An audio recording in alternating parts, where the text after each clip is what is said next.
Assalamualaikum warahmatullahi wabarakatuh. Bertemu lagi dengan saya Sinta di pertemuan pertama di PKBM 5 Warna. Hari ini kita akan belajar pelajaran ekonomi yang membahas tentang permintaan dan penawaran.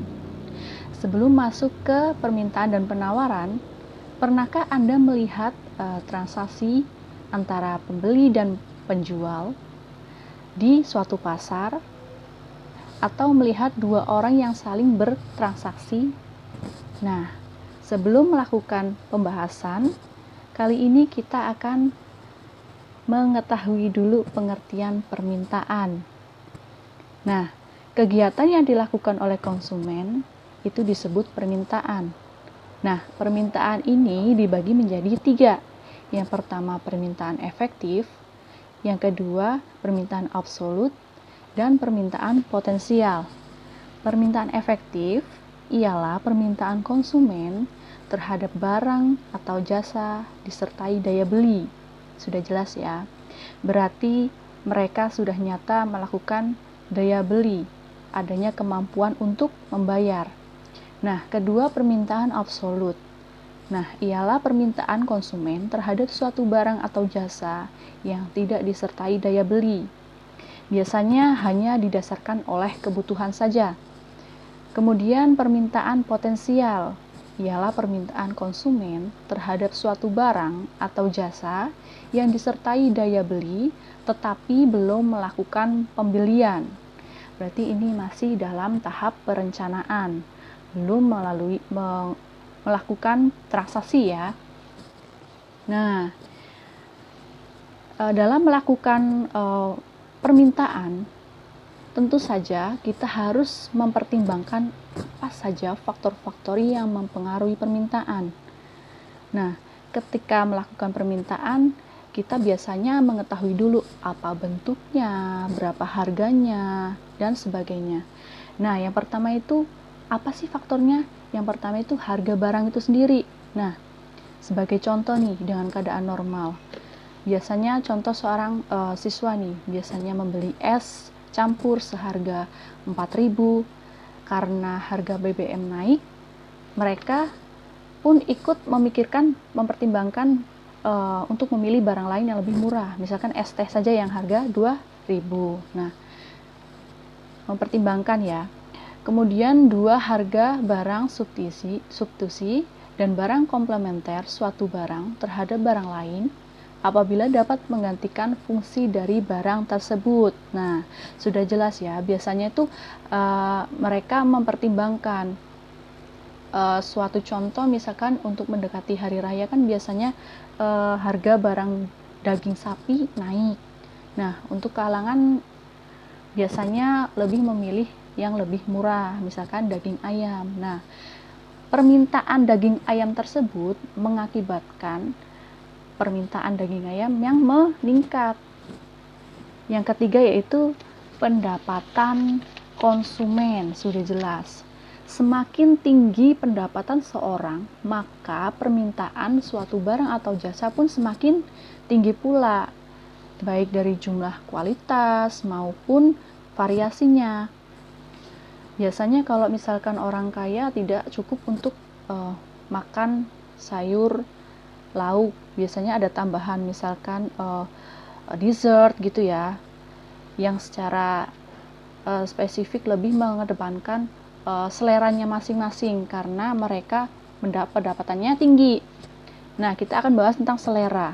Nah, selera ini tuh cita rasanya masyarakat yang mempengaruhi tinggi rendahnya permintaan. Sebagai contoh nih, mereka lebih memilih tas bermerek. Nah, tas bermerek ini karena banyak permintaan, mau nggak mau kan harga semakin naik. Tetapi walaupun harga mengalami kenaikan, permintaan barang tersebut semakin tinggi pula. Karena mereka berlomba-lomba untuk memburu merek ya. Nah, yang kelima, pertambahan penduduk. Nah, sudah jelas, semakin tinggi pertambahan penduduk suatu daerah atau misalkan kelurahan misalkan. Nah, permintaan pun bertambah, seperti contoh bertambahnya permintaan beras ya, dan lauk segala macam. Nah, Yang keenam itu asumsi terhadap perubahan harga. Nah, asumsi itu apa sih? Asumsi itu anggapan ya, anggapan. Apabila barang terus naik, maka jumlah barang yang diminta pun naik. Apapun sebaliknya, apabila harga suatu barang dianggap turun, maka mereka itu menunda pembelian sehingga mencapai ke tingkat rendah ya, tingkat terendah.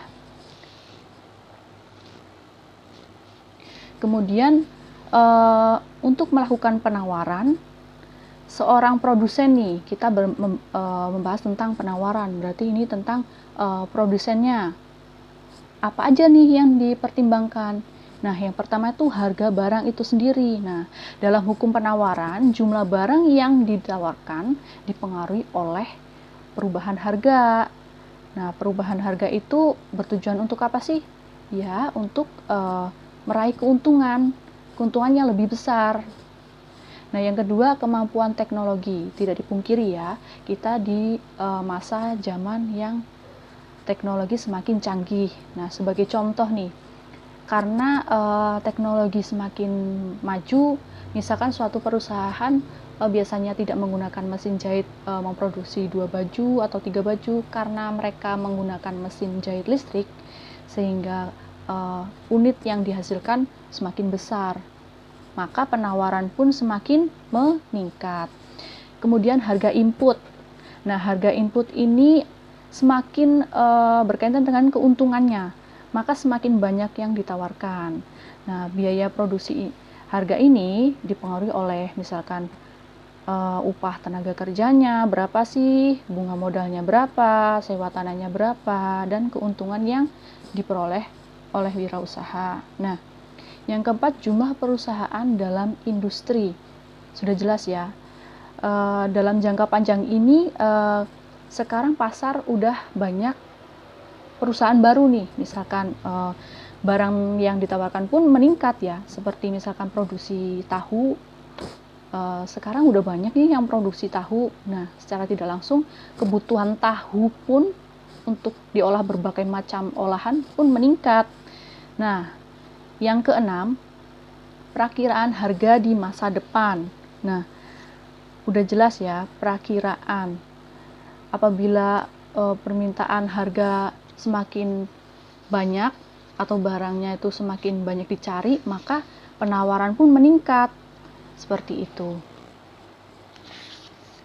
Nah, apa sih hukum permintaan dan penawaran? Nah, hukum permintaan itu secara eksplisit berbunyi, semakin rendah harga suatu barang, semakin banyak jumlah barang yang diminta. Sebaliknya, semakin tinggi harganya, maka sedikit jumlah barang yang diminta atau ceteris paribus. Nah, di sini udah jelas ya, dimana misalkan suatu barangnya itu harganya rendah, maka permintaannya pun melonjak. Ataupun sebaliknya, semakin tinggi daya konsumsi seseorang itu menurun. Nah, ceteris paribus itu apa sih? Ceteris paribus itu adalah suatu asumsi atau anggapan bahwa semua faktor yang turut mempengaruhi permintaan dianggap konstan atau tidak berubah. Kemudian, kita akan membahas tentang hal apa saja yang dikatakan di asumsi tetap dalam penawaran. Apa aja sih yang dikatakan kita seorang konsumen mengonsumsi suatu barang tidak berubah? Yang pertama itu penghasilan ya, secara tetap. Tidak dipungkiri seseorang yang mempunyai penghasilan yang tetap, mereka pun akan melakukan pembeliannya pun secara stabil. Nah, yang kedua, selera konsumen atau kesenangan akan barang itu tetap. Sudah jelas ya. Yang ketiga, tidak adanya barang substitusi baru atau barang pengganti. Jadi mereka itu hanya melakukan konsumsi barang itu. Kemudian jumlah penduduk tetap. Sudah jelas. Nomor 5, orang tidak menganggap kenaikan harga itu merupakan suatu tanda bahwa harga itu terus naik. Nah, kemudian kita akan bahas hukum penawaran. Secara eksplisit, hukum penawaran itu berbunyi bahwa semakin tinggi tingkat harga suatu barang, maka semakin banyak jumlah barang yang ditawarkan. Nah, ini berkaitan dengan produsennya itu. Di mana itu semakin tinggi harga suatu barangnya, maka semakin barang yang ditawarkan, yang diproduksi itu semakin banyak untuk dipasarkan. Nah, penawaran itu dibedakan menjadi berapa sih? Penawaran itu dilihat dari relasi penawaran. Yang pertama itu persediaan, yaitu jumlah barang yang dimiliki produsen dan siap ditawarkan pada pasar. Ya, udah jelas. Jadi punya barangnya, apa produksi apa yang bisa dikembangkan, ditawarkan di pasar. Yang kedua, penawaran real, yaitu jumlah barang yang benar-benar ditawarkan untuk dijual di pasar dengan berbagai tingkatan harga. Jadi tingkatan harga yang murah, ada harga yang menengah sedikit mahal dikit, terus ada yang mahal. Nah, dilihat dari jumlah penyedia atau suppliernya nih, orang yang menyediakan barangnya. Dibagi menjadi dua. Yang pertama, penawaran individual, yaitu penawaran yang datang dari seseorang pengusaha atau produsen. Ini masih jangka kecil ya, masih perusahaan kecil, biasanya rumah tangga konsumen, rumah tangga yang masih rumahan ya, seperti penyedia misalkan keripik, pisang, kan masih rumahan. Nah, yang kedua, penawaran pasar atau kolektif, yaitu penawaran yang datang dari beberapa pengusaha atau produsen di pasar, berarti udah skala besar ya. Kemudian dilihat dari jenisnya yang ditawarkan. Yang pertama itu faktor produksi, yaitu penawaran yang berupa tenaga kerja, alat produksi, dan tanah yang datang dari masyarakat untuk perusahaan. Nah, yang kedua, barang konsumsi, yaitu hasil produksi perusahaan yang ditawarkan untuk memenuhi kebutuhan masyarakat. Nah, apa sih hukum penawarannya dan asumsi yang mendasarinya? Nah, hukum penawaran ini berbunyi jika harga suatu barang naik, ceteris paribus atau keadaannya itu tetap sama, jumlah barang yang ditawarkan per unit akan bertambah. Begitupun sebaliknya, jika harga barang turun, ceteris paribus atau jumlah barang yang ditawarkan per unit akan turun. Nah, mesti kita belajar tentang permintaan, ada fungsinya ya. Yang pertama, secara matematis, persamaan untuk fungsi permintaan dibagi sebagai menjadi berikut. Nih, fungsinya itu rumusnya Q D sama dengan A dikali B kali P atau P kali D. Nah, keterangannya Q D itu apa sih? Jumlah kuantiti. Yang kedua A, konsta, B, koefisien, yang P, tingkat harganya. Nah, kita akan belajar tentang contoh soalnya nih, sebagai berikut nih.